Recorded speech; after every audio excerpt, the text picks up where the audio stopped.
Baik, saudara. Bismillahirrahmanirrahim. Assalamualaikum warahmatullahi wabarakatuh.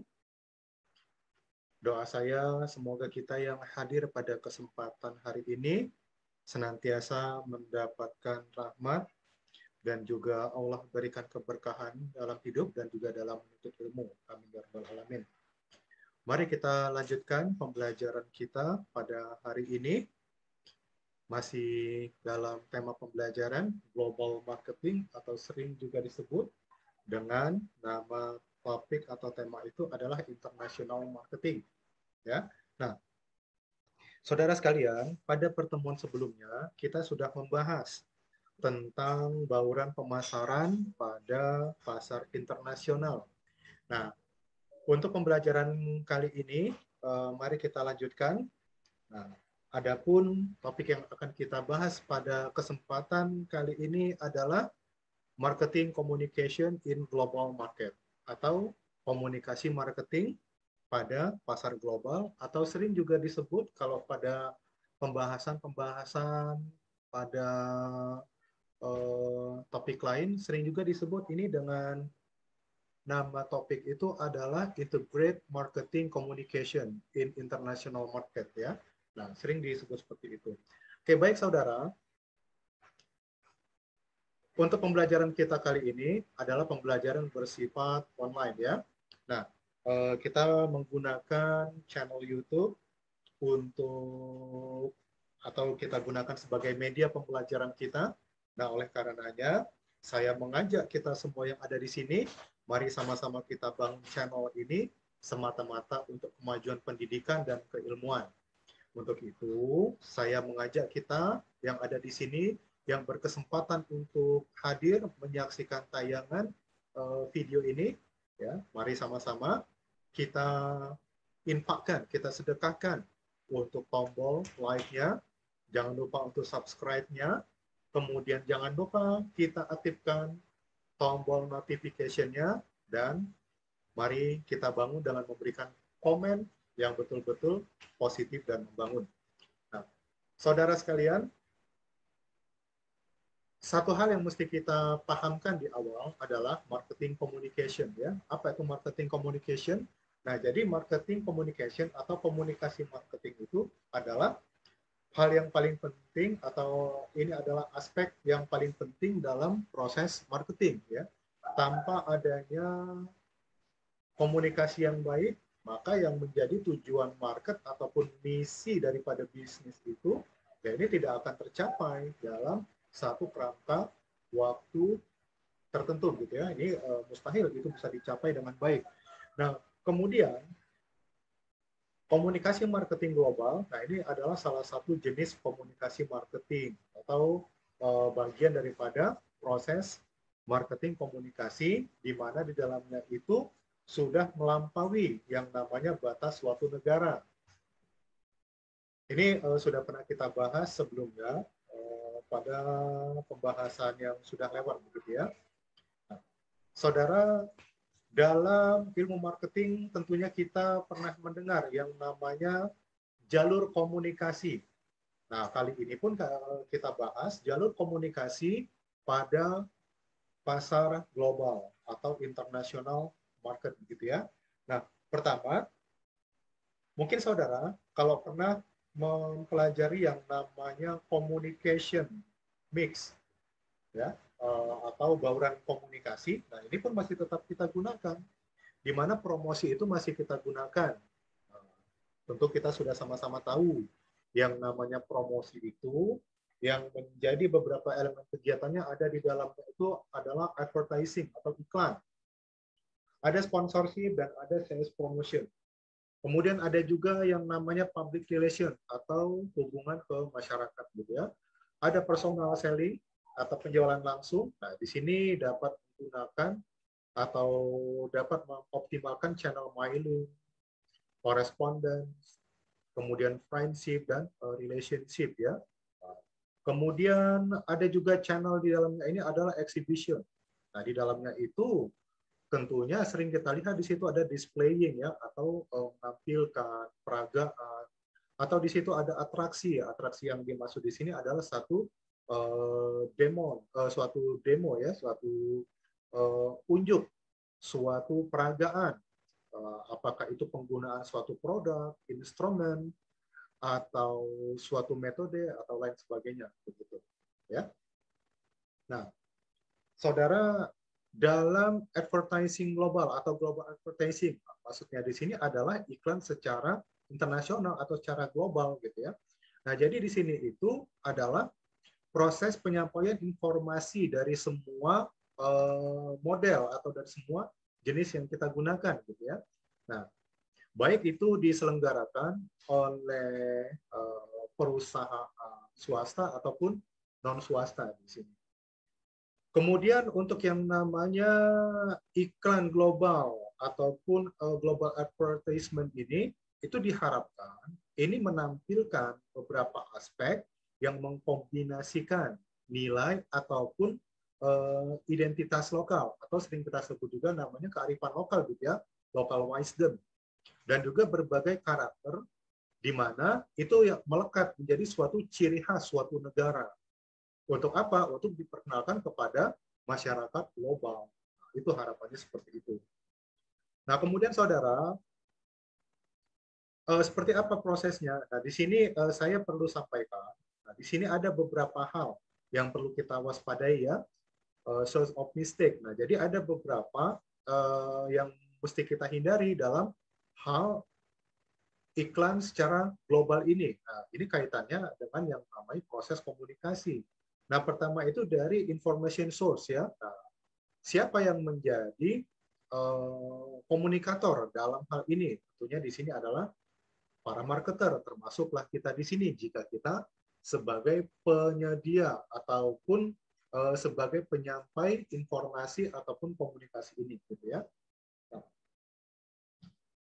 dapat kita lihat di sini ada beberapa hal yang mesti kita lihat. Pertama itu ya, ada beberapa hal yang luput dari pertimbangan kita. Nah, ini kadang sering terjadi ya dalam hal penyampaian komunikasi. Nah, waktu beberapa pertemuan yang lewat saya sudah sampaikan, jangan kita samakan pola, gaya ataupun arah komunikasi kita itu dengan membawa paradigma kita secara lokal. Ini tidak bisa, saudara.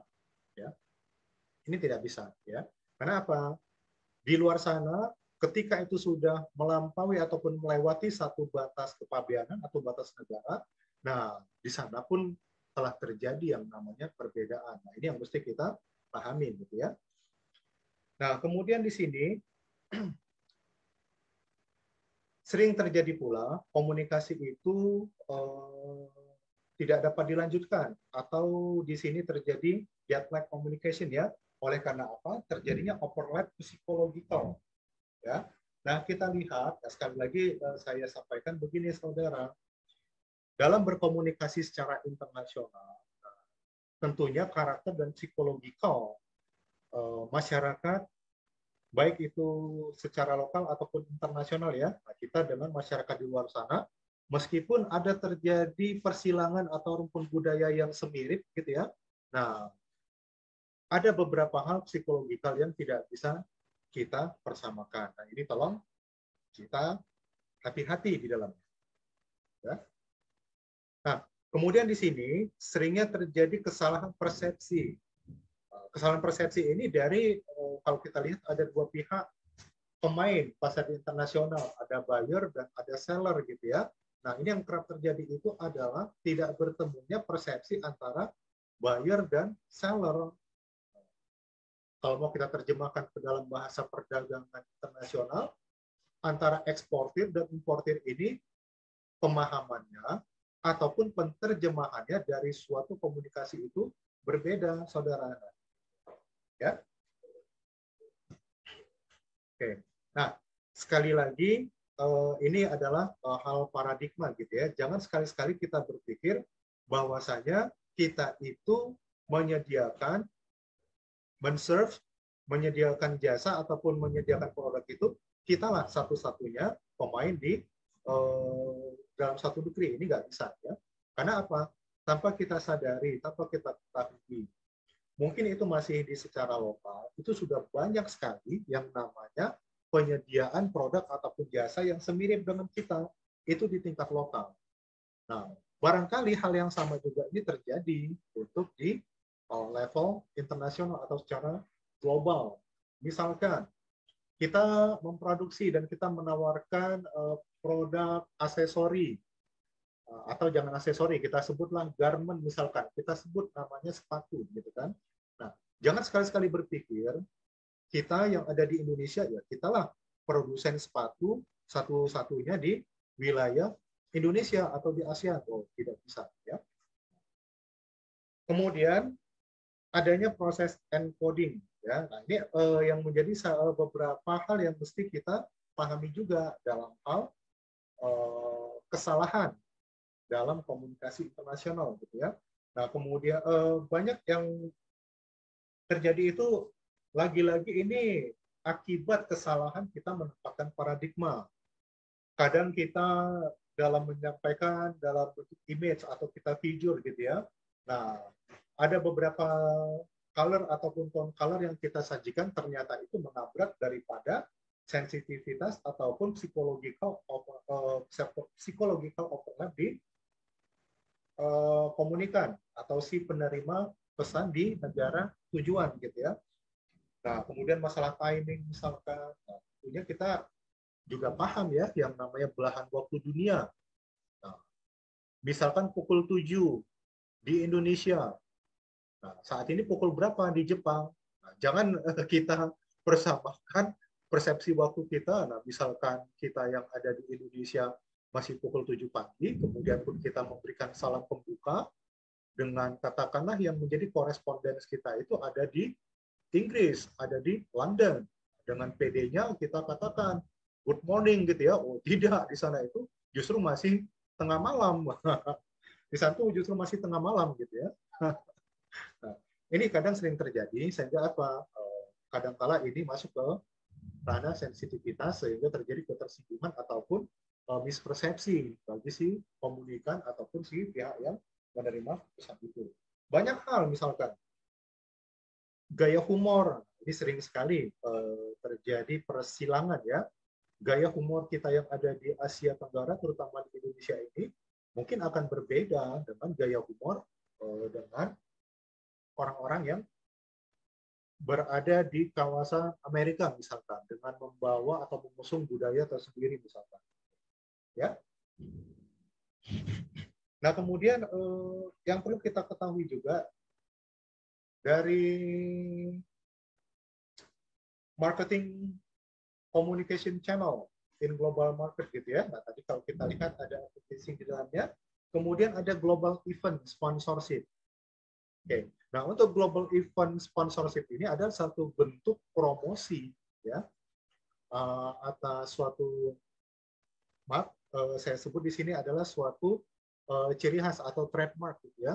Dan hal-hal lain yang menjadi keunggulan ataupun karakteristik tersendiri dari suatu produk melalui suatu momen atau event.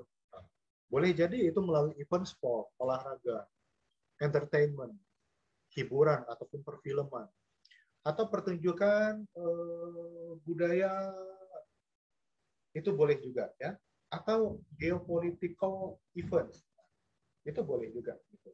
Nah, kita lihat sama-sama di sini ada sport gitu ya. Nah, tentunya kita lihat dalam beberapa ajang pertandingan internasional. Kita lihat misalkan dalam ajang Piala Eropa, Europe Cup misalkan gitu ya. Di situ ada sponsor Emirates. Emirates itu adalah salah satu maskapai penerbangan dari Emirat Arab gitu ya. Oke, kita lihat seperti itu. Oke, nah kemudian banyak hal lain misalkan kita lihat untuk culture exhibition. Culture exhibition ini kita lihat beberapa hari yang lalu di Jakarta itu diselenggarakan satu momen akulturasi budaya antara Indonesia dan Korea. Nah, di situ memadukan batik dan itu yang ciri khas busananya Korea handbook atau handbook, maaf saya lupa gitu ya. Tapi itu. Nah, itu diangkat oleh salah satu perusahaan batik di Indonesia, gitu ya.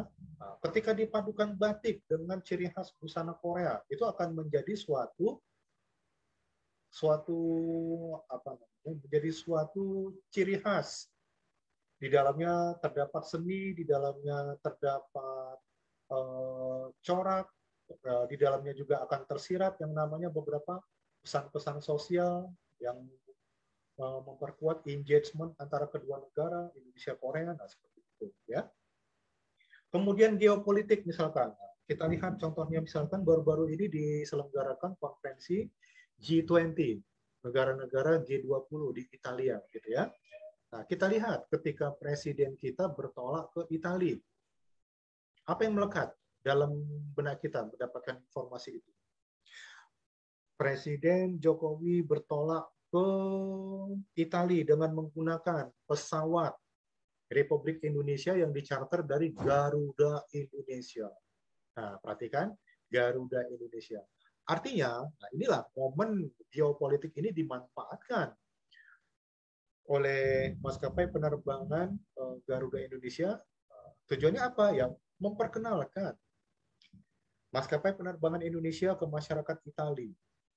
Kenapa? Selama ini belum pernah ada yang namanya direct flight ataupun specific flight antara Jakarta dengan Roma misalkan, Jakarta Napoli misalkan. Belum pernah ada ya. Mungkin dengan itu akan tergugah nantinya, akan mengundang hasrat masyarakat Italia berkunjung ke Indonesia. Nah, disitulah kesempatan Garuda Indonesia nantinya akan membuka perwakilan dan juga membuka jalur penerbangan flight Jakarta Roma misalkan, seperti itu. Oke, berikutnya saudara, global event sponsorship ya. Tentunya ini akan mempunyai banyak sekali peluang untuk apa? Untuk mendapatkan ataupun kita meraih yang namanya tujuan bisnis. Kenapa? Karena melalui event sponsorship ini, perusahaan akan mendapatkan banyak sekali yang namanya respon positif. Walaupun kadang ada juga yang namanya respon negatif. Sehingga apa? Ini akan sangat bermanfaat untuk apa? Suatu saat nanti menyentuh yang namanya potensi pasar di ranah global, berawal dari satu negara. Nah, contoh tadi seperti yang saya contohkan, seperti Garuda Indonesia. Gitu ya. Dalam banyak kasus, ya banyak sekali perusahaan internasional yang katakanlah di sini yang sudah berjaya, sudah sukses. Nah, untuk memasuki pasar global ini, dengan cara apa? Dengan cara memulai melalui event internasional, melakukan sponsorship melalui event internasional. Banyak sekali. Banyak. Oke. Nah, terutama kita lihat untuk industri rokok misalkan, di mana Marlboro ya, Marlboro saat itu memulai ataupun dia memacu yang namanya pencapaian kinerja marketing secara internasional melalui apa? Melalui ajang Formula 1 seperti itu ya. Nah, begitu juga dengan beberapa perusahaan ataupun produk-produk. Kemudian ada 4 faktor di mana di dalamnya ini menunjukkan peran penting daripada global event sponsorship. Ya.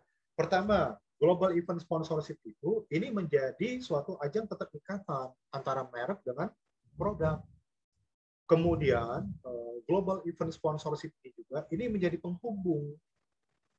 Penghubung apa? Dengan siapa? Ini penghubung atas karakteristik masyarakat global terhadap keunggulan produk. Nah, ini dia. Ya, ini dia. Oke, nah, di beberapa pertemuan yang lalu atau di pertemuan yang lalu ya, saya masih ingat itu. Nah, bagaimana yang namanya Coca-Cola memasuki pasar Timur Tengah diawali dengan Saudi. Gitu ya. Nah, kita lihat seperti itu. Nah, kemudian kita lihat juga yang namanya global event sponsorship ini meningkatkan yang namanya indeks posisi produk dan juga nilai perusahaan atau company's value. Ya. Kemudian global event sponsorship ini tentunya ini mendukung siapa? Para pelaku pasar internasional dalam mempromosikan produk, tentunya ini dengan menyesuaikan dengan karakteristik dari masyarakat global itu tadi. Oke, nah, kita lihat sales promotion in international markets. Jadi sales promotion dalam pasar internasional. Nah, ini suatu aktivitas jangka pendek yang distimulasikan, tentunya ini orientasinya langsung kepada pembelian gitu ya, dan semata-mata ini untuk meningkatkan yang namanya efektivitas perusahaan melalui pasar secara retail ya. Nah, mungkin ini dengan menggunakan tadi sudah kita sebut ya, attraction, demonstration in store, misalkan seperti itu. Nah, ini sering dilakukan oleh produk-produk home appliance yang berasal dari luar, membuat suatu demonstrasi menggunakan saluran televisi media ataupun mereka exhibition ataupun membuat demo di sebutlah yang paling sering itu melakukan adalah kalau saya tidak lupa itu, nah ini farmer markets ya, farmer market ini sering, nah itu Carrefour juga sering, Carrefour kemudian juga hypermarket ini sering melakukan ya, atau mungkin juga dengan menggunakan kupon ataupun dengan media-media lain ataupun instrumen lain yang tujuannya untuk mendrive atau menggrab pasar secara langsung, secara retail, ya itu tadi ya orientasinya untuk apa? Untuk penjualan. Nah, kemudian salah satu channel daripada komunikasi marketing internasional adalah global public relation. Ya. Nah, di mana global public relation ini suatu upaya untuk apa? Nah, untuk membina apa? Ya, untuk membina yang namanya hubungan baik internasional. Ya. Tujuannya apa? Tujuannya untuk menjaga titik keseimbangan pasar. Oke. Berikutnya yang perlu kita pahami adalah global public relation ini diharapkan untuk meningkatkan pemahaman atas apa? Atas karakter, identitas, kondisi, ataupun beberapa entitas-entitas lain yang diperkenalkan kepada masyarakat global. Oke, pada masyarakat global, gitu ya.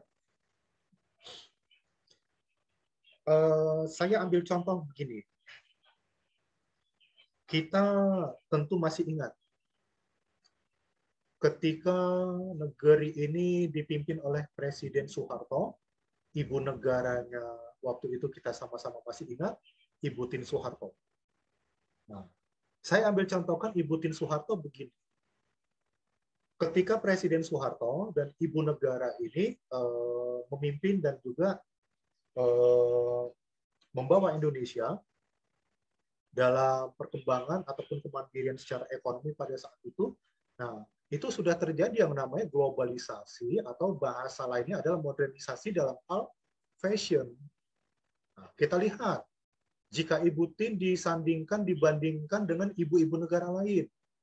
Pada saat itu sebutlah Presiden Amerika, Presiden Ronald Reagan, sampai kepada Presiden George Bush waktu itu. Kita lihat ibu negara dari negara Paman Syam itu menggunakan busana yang sifatnya betul-betul memperlihatkan wanita karir profesional internasional, menggunakan blazer atau menggunakan blouse gitu ya. Nah, tapi bandingkan dengan Ibu Tien, dengan era yang seperti itu, Ibu Tien masih menggunakan kebaya, dan kebayanya ini betul-betul ya full Indonesian heritage ya.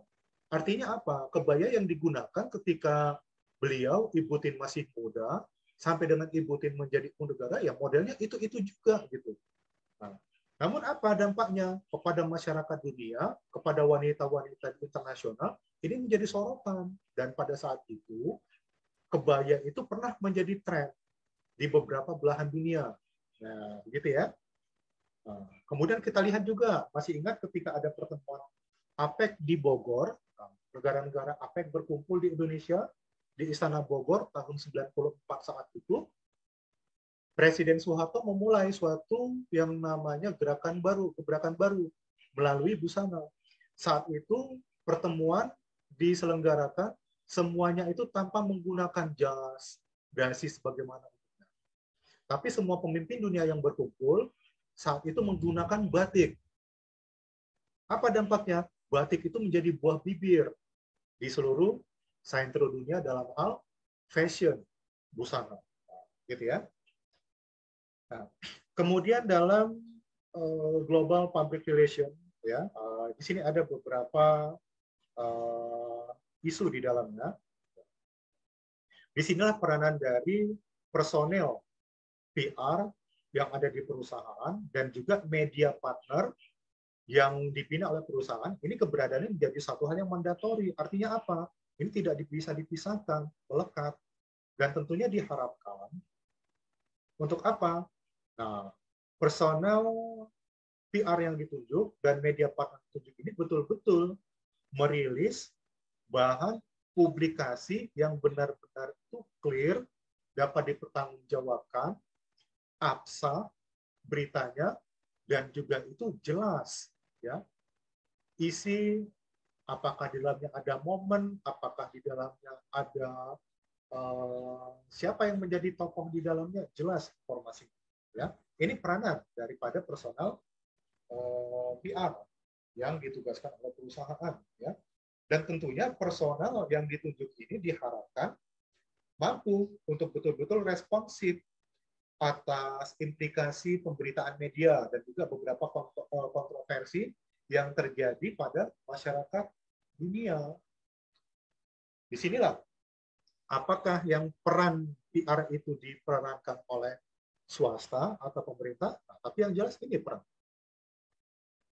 Saudara, ada beberapa faktor yang mempengaruhi mutu ataupun kualitas komunikasi marketing pada ranah internasional. Pertama, ini adalah aspek budaya, culture. Di dalamnya ada beberapa traditional value atau nilai-nilai tradisional. Ada adat istiadat, ada perilaku dan juga kebiasaan. Kemudian juga dari aspek media, pemberitaan media ini seyogianya itu dapat membantu masyarakat itu untuk apa? Untuk mendapatkan informasi yang relevan. Ya. Tapi jika yang didapati itu informasi yang sifatnya buram, unclear, ya, tentunya ini akan menjadi yang namanya implikasi yang berpotensi untuk menciptakan persepsi yang jelek. Nah, itu yang kita sebut belakangan ini yang namanya hoax, gitu ya.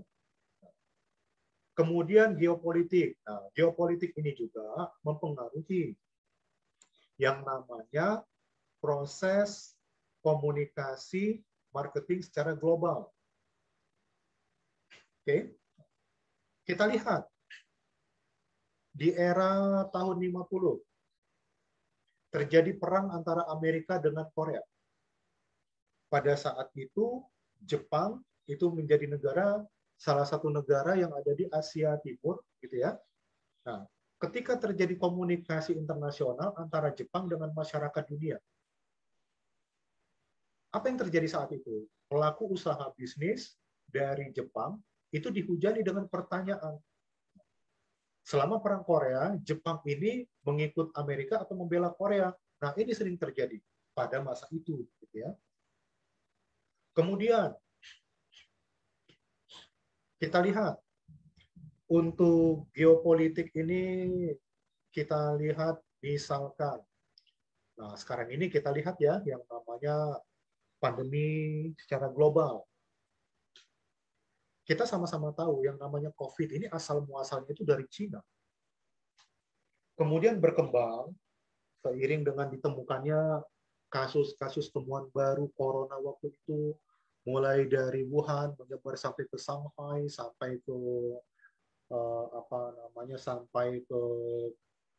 sampai ke Guangzhou, ya, sampai ke Beijing, sampai ke Macau saat itu, gitu ya.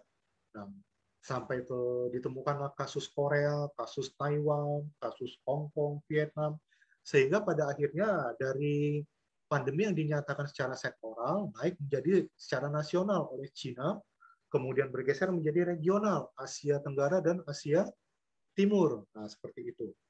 Nah, berkembang sampai menjadi pandemi global. Dan Indonesia, kita lihat pada medio tahun 2021 kemarin, terjadi kasus lonjakan COVID yang lumayan tinggi, begitu ya. Dan saat itu pun Indonesia itu dinyatakan sebagai negara pembawa, begitu ya, menjadi barrier, dan Indonesia menjadi salah satu negara yang diawasi. Apa akibatnya? Ini berdampak pada yang namanya perdagangan ataupun marketing secara internasional. Produk-produk Indonesia sementara waktu diboikot. Kita lihat ketika terjadi kasus Jawa Timur.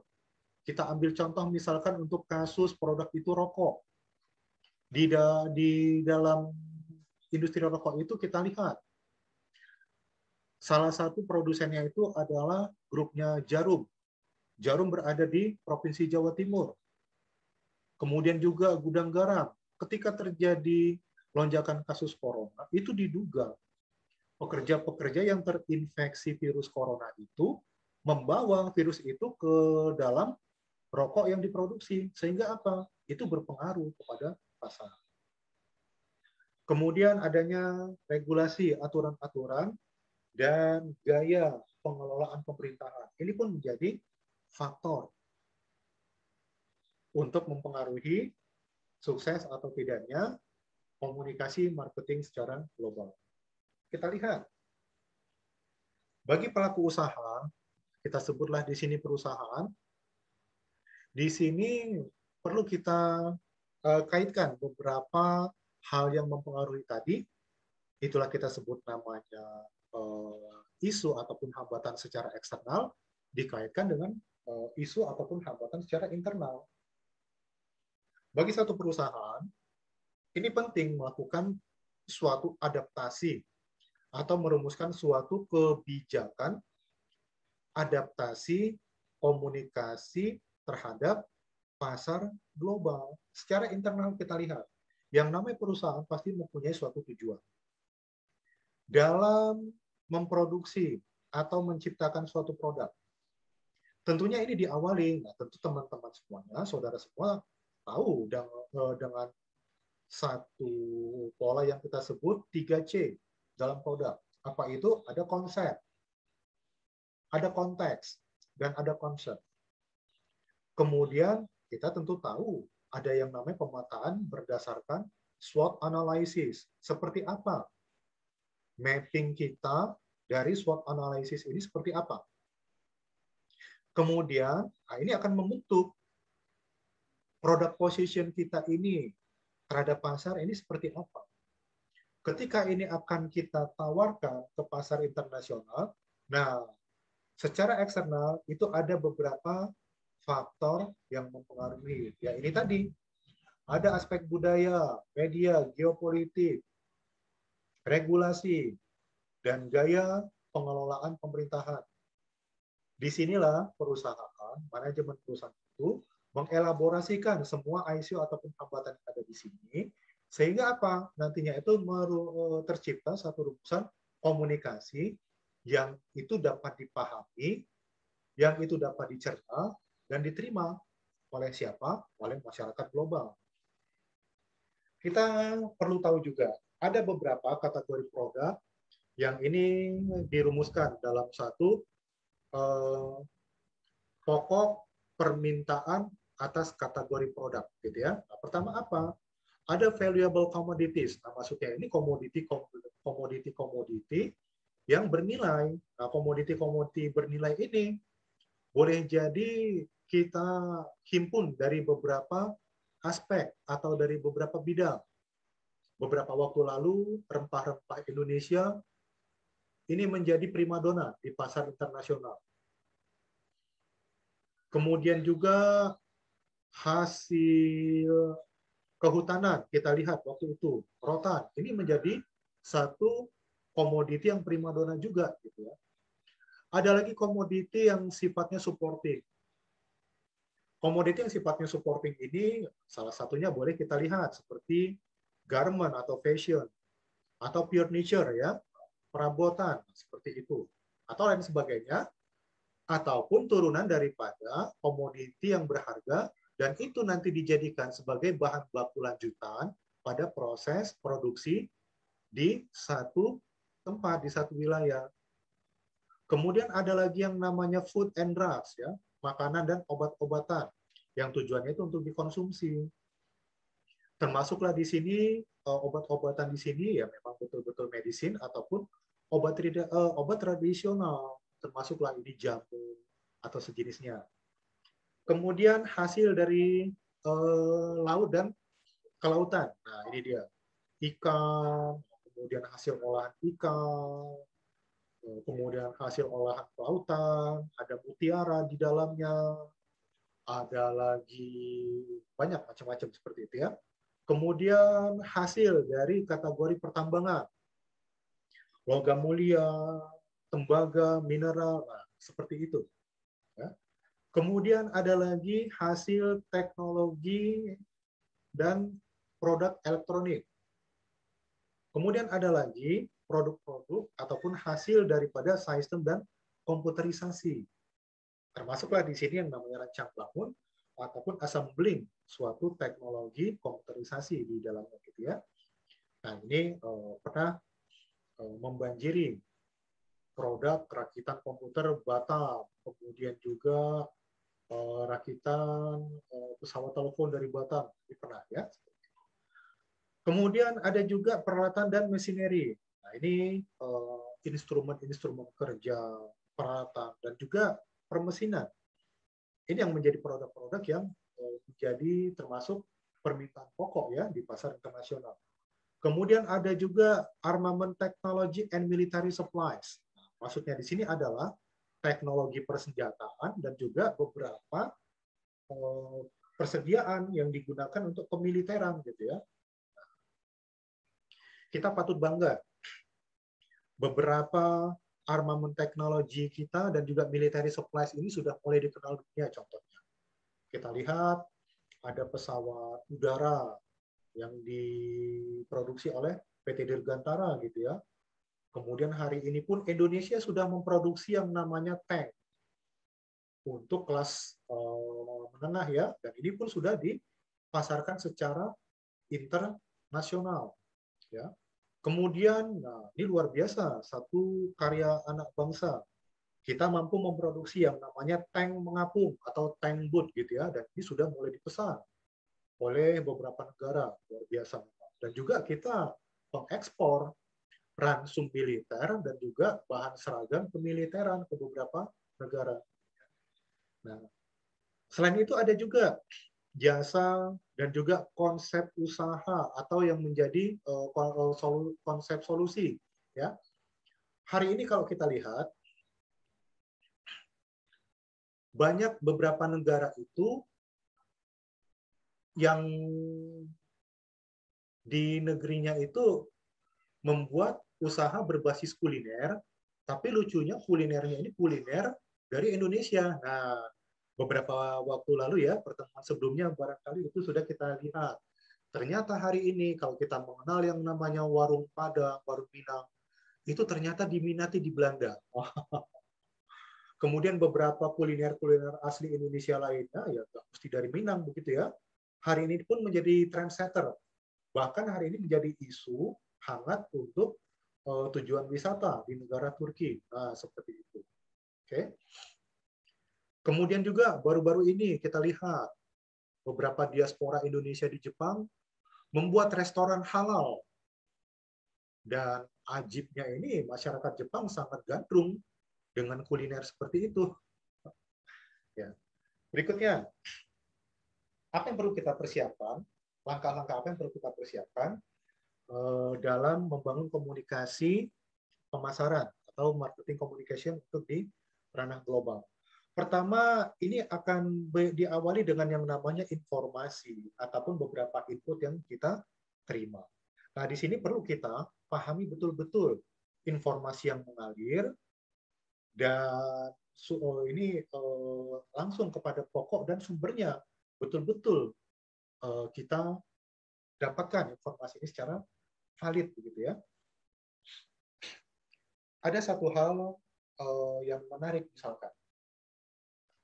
Baru-baru ini ada satu hal yang kalau menurut saya ini surprise ya, kejutan. Apa itu? Trade chamber. Kalau trade chamber ini kalau kita bahasakan itu adalah kamar dagang gitu ya, dari kamar dagang ini dari negara Saudi Arabia. Nah, baru-baru ini itu dilansir suatu berita, kamar dagang Saudi Arabia ini memborong konsep dan juga produk kuliner dan pangan olahan yang berasal dari Indonesia dalam suatu exhibition di, kalau saya tidak lupa itu di Dubai kalau nggak salah. Berapa nilai transaksinya? Nilai transaksinya ini adalah 12,7 triliun. Ini satu angka luar biasa gitu ya. Nah, kenapa itu bisa terjadi? Nah, ternyata hari ini masyarakat Saudi Arabia dan Timur Tengah, mereka itu memberikan atau menempatkan image Indonesia ini sebagai center of halal product. Center of halal product. Jadi pusatnya produk halal. Jadi apapun yang diproduksi Indonesia, pangan olahan dan kuliner tentunya, ini sudah tentu halal. Nah, persepsi ini yang sebenarnya ini menjadi satu peluang buat kita. Nah, ini yang ke depan itu, nah, jika saudara ingin memanfaatkan, tapi beberapa pelaku usaha, termasuk kami sendiri pun ini sudah terus mengikuti perkembangan ini, dan ini menjadikan satu peluang untuk beberapa penawaran-penawaran ataupun pengembangan penawaran lainnya yang sekiranya itu coba kita upayakan masuk ke pasar Saudi Arabia. Kemudian kita tentukan dahulu apa yang menjadi tujuan daripada komunikasi. Ya, jangan sekali-sekali kalau memang orientasi kita itu adalah perdagangan, marketing, jangan sekali-sekali kita membuka komunikasi itu lebih banyak itu say hello-nya, dan lebih banyak itu hanya sekedar chit-chat. Apa itu chit-chat? Kalau boleh kita katakan ya basa-basinya gitu ya. Nah, hindari yang seperti itu. Kemudian untuk berikutnya adalah kita merancang atau mendesain komunikasi itu seperti apa. Oke, nah, kita desain komunikasi itu seperti apa. Kita mau masuk dari angle yang mana, kita mau masuk dari topik yang mana, benar-benar ya. Ini terkait dengan yang poin nomor 1 tadi itu. Nah, apa informasi yang berkembang? Nah, disinilah kejelian kita membuka suatu komunikasi, gitu ya. Nah, kemudian di sini pintar-pintar kita untuk memilih jalur komunikasi yang akan kita gunakan. Apakah kita mau menggunakan mailing, atau kita menggunakan profiling misalkan, atau kita menggunakan langsung kepada virtual telecommunication ya, kita gunakan WhatsApp, Telegram. Nah, yang jelas pilihan itu ada di tangan kita. Oke. Nah, kemudian kita tentukan apa yang menjadi tadi goal kita ya, goal kita apa, dan channelnya itu apa nih yang betul-betul akan kita gunakan gitu ya. Terutama ini adalah goalnya kita ini akan apa gitu ya. Nah, saya boleh sarankan begini, nantinya itu ketika sudah develop yang namanya itu good relationship, well communication antara kita dengan kolega kita yang ada di luar negeri itu, jangan segan-segan untuk saling bertukar informasi. Atau jika ada kesempatan, adakan pertemuan dengan beliau. Dengan tujuan apa? Nah, di sini kita membawa misi. Misi kita itu adalah misi bisnis. Sebaliknya, pihak di sana juga mungkin akan membawakan misi yang sama. Nah, tinggal kita carilah market equilibrium ya, keseimbangan pasar kita, kemudian yang nanti menjadi titik temu kita itu di mana. Nah, kita upayakan di situ. Kadang-kala kalau kita berkomunikasi menggunakan media, banyak sekali yang namanya faktor obstacles yang menjadi kendala-kendala di dalamnya. Nah, sekarang bagaimana kita membangun strategi komunikasi, terutama di sini adalah public relation gitu ya. Nah, jadi yang perlu kita ketahui di sini adalah strategi komunikasi marketing PR secara global ini suatu kombinasi atas implementasi program dan strategi marketing dengan aktivitas perencanaan kerja daripada program PR. Nah, bertemu di sini. Yang satu ini full langsung kepada konsep, konteks, dan concern. Nah, yang satu ini fokus kepada how to communicate-nya. Nah, disinilah perpaduan itu. Nah, di sini Anda sebagai seorang marketing manager tentunya dituntut untuk benar-benar jeli dalam mengelaborasikan kedua input dari sisi yang berbeda ini, tapi tujuannya sama. Nah, di sini ada beberapa yang disarankan strateginya. Pertama adalah push communication strategy. Nah, ini kita betul-betul mendorong gitu ya. Nah, jadi maksudnya strategi ini digunakan untuk apa? Untuk mendorong yang namanya prospek. Ini untuk apa? Untuk menerima apa yang dideliver, apa yang ditawarkan, produk apa yang dibawa oleh perusahaan. Oke? Nah, artinya apa? Dalam strategi ini, komunikasi dengan menggunakan metode PR ini, ya betul-betul ini menjadi suatu power untuk apa? Untuk mendorong atau menggiring keberhasilan dari marketing itu tadi. Kemudian yang kedua, full communication strategy. Ya. Artinya dalam strategi ini diharapkan itu komunikasi dengan menggunakan PR ini mampu membangun kekuatan untuk apa? Untuk menarik perhatian dari masyarakat global tentunya. Ya.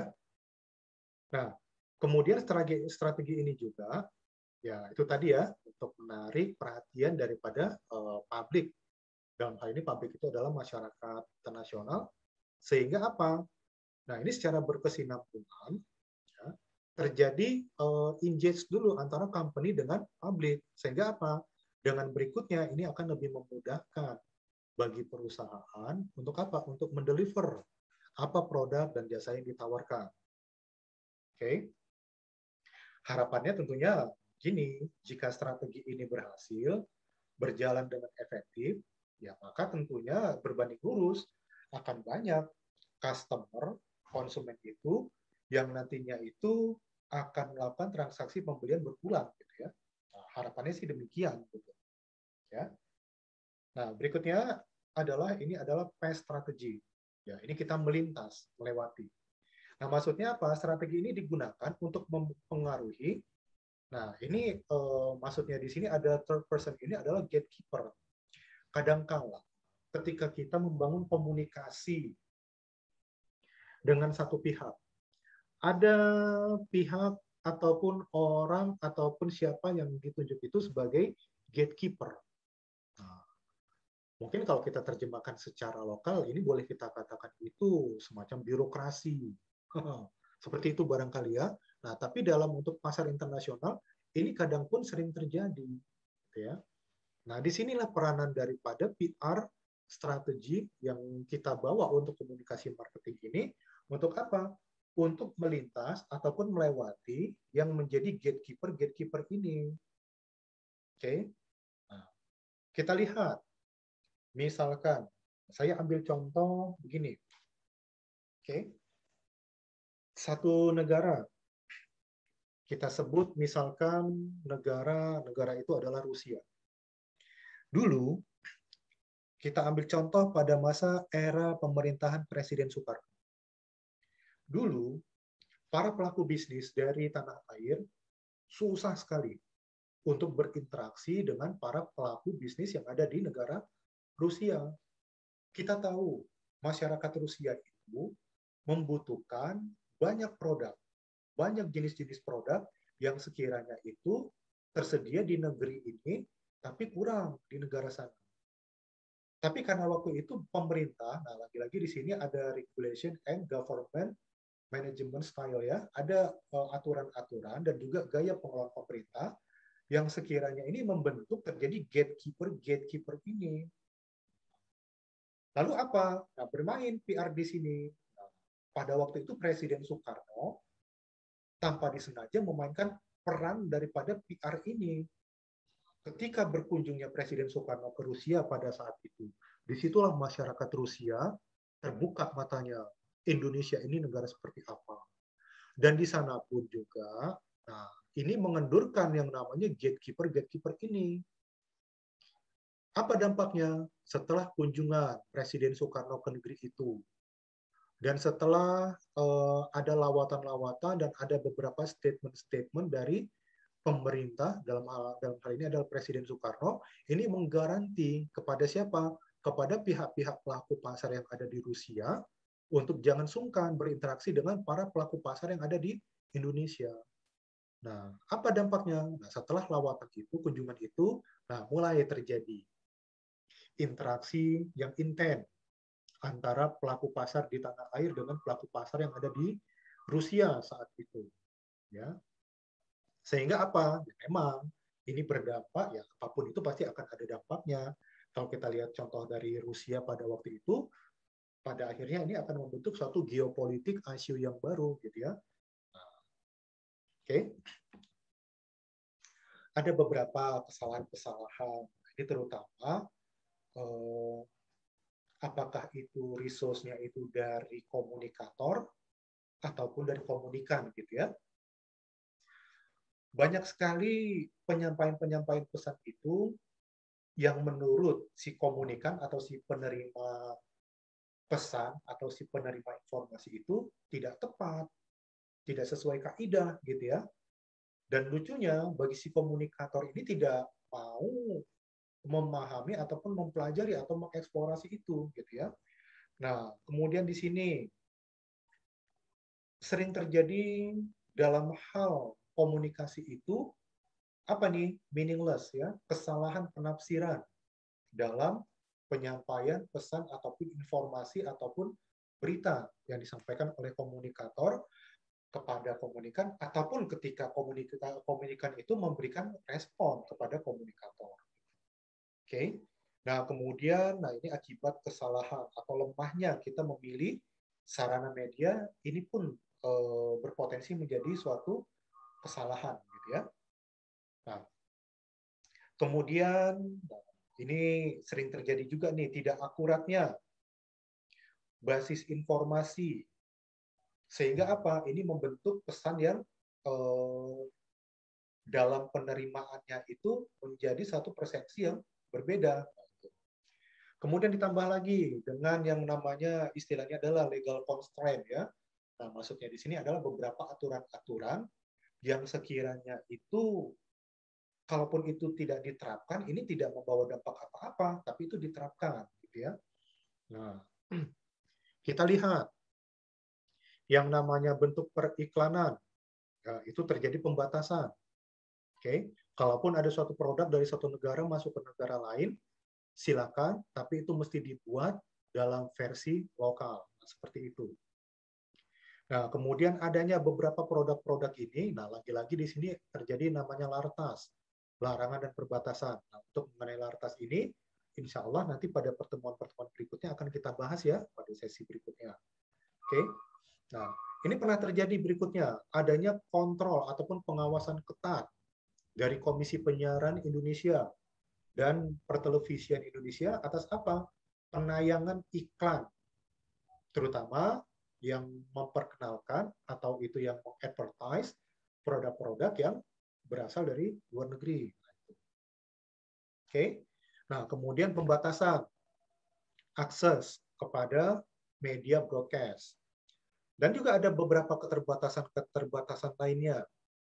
Sampai yang namanya pemberlakuan pajak yang mungkin boleh jadi itu sudah menjadi ketentuan dalam satu negara. Tapi bagi para pelaku usaha yang menyediakan produk untuk masuk ke negeri itu, ini malah menjadi suatu hal yang memberatkan. Ini berpotensi terjadi seperti itu. Kemudian, nah ini nggak kalah dominannya. Kenapa terjadi beberapa kesalahan ataupun negligence communication negligence ya antara suatu negara ke negara lain gitu ya. Apa itu? Nah, terbatasnya kemampuan linguistik. Kita lihat ada beberapa negara, kita sama-sama tahu yang namanya global language itu adalah saat ini ditempatkan kepada bahasa Inggris. Tapi ada beberapa negara yang betul-betul literasi linguistiknya itu, terutama terhadap penguasaan bahasa Inggrisnya itu memang lemah, gitu ya, memang lemah gitu. Dan kalau boleh dikatakan itu literasinya itu di bawah daripada 30%. Nah, ini kadang-kadang menjadi suatu hambatan juga dalam komunikasi internasional, gitu ya. Oke. Nah, nah, untuk keterbatasan linguistik ini, nah, saya berpesan pada siapapun para pelaku usaha, sebaiknya dalam membangun komunikasi dari satu negara ke negara lain, terutama komunikasi bisnis, komunikasi marketing, terutama ini bagi kita yang memasuki negara-negara yang literasi linguistiknya itu yang rendah tadi itu ya, sebaiknya kita gunakan mediator atau kita gunakan translator.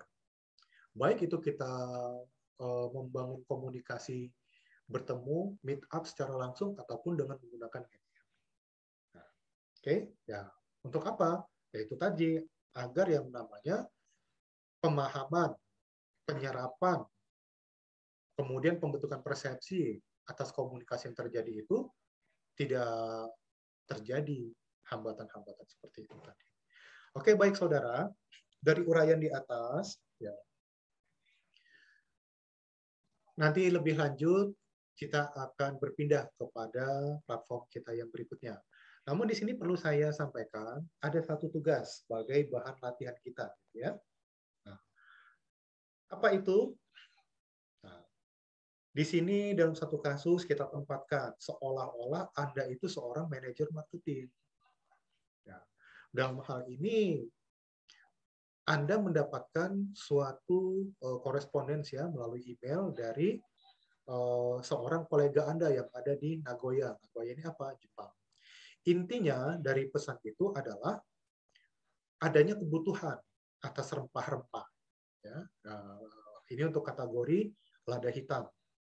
Dengan prasyarat yang sudah ditentukan, spesifikasi sudah ditentukan, kapasitas yang dibutuhkan itu berapa, gitu ya. Termasuk juga harga kebutuhannya itu, budget harga itu berapa, ini sudah ditentukan. Nah, nanti uraian tentang beberapa requirement, specification, kemudian not capacity, kemudian juga budget price gitu ya. Selanjutnya nanti akan kita lihat di platform berikutnya. Nah, di sini tugas Anda adalah coba Anda buatkan surat penawaran kepada kolega Anda yang ada di Jepang itu dengan catatan kebutuhannya adalah tadi rempah-rempah untuk kategori lada hitam dan Anda memang memiliki produk tersebut dan Anda memang supplier untuk produk tersebut. Nah, silakan sebagai latihan kita buatkan surat penawaran ini kepada kolega Anda yang ada di Nagoya itu. Ya, seperti apa pengerjaannya, batas waktunya seperti apa, pola penyampaiannya bagaimana, berikutnya nanti akan dijelaskan secara lebih lanjut pada platform kita di Google Classroom. Baik saudara, dari saya demikian, kurang lebih mohon maaf. Mudah-mudahan apa yang saya sampaikan ini bermanfaat, dapat dipahami, dapat dicermati, dan juga dapat diaplikasikan. Ya, dari saya demikian, kurang lebih mohon maaf. Selamat belajar, selamat bekerja. Doa saya semoga Allah merahmati kita setiap saat, setiap waktu dalam kehidupan sehari-hari. Nasrun minallahu fatul qarib, billahi taufiq wal hidayah. Assalamualaikum warahmatullahi wabarakatuh.